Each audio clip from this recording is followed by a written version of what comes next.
মেয়েটা পাখি হতে চাইল। আমি বুকের বাঁ দিকে আকাশ পেতে দিলাম। 2-4 দিন ইচ্ছে মতো ওড়াউড়ি করে বলল তার একটা গাছ চাই। মাটিতে পা পুঁতে ঠায় দাঁড়িয়ে রইলাম। এডাল সেডাল ঘুরে ঘুরে সে আমাকে শোনালো অরণ্য বিষাদ।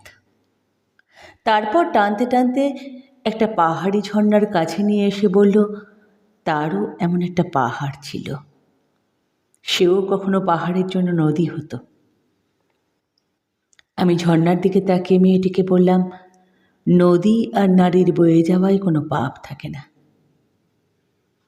সে কিছু ফুটে থাকা ফুলের দিকে দেখিয়ে জানতে চাইল কি নাম। বললাম গোলাপ। দুটি তরুণ তরুণীকে দেখিয়ে বলল কি নাম। বললাম প্রেম। তারপর একটা ছাউনির দিকে দেখিয়ে জিজ্ঞেস করলো কি নাম। বললাম ঘর।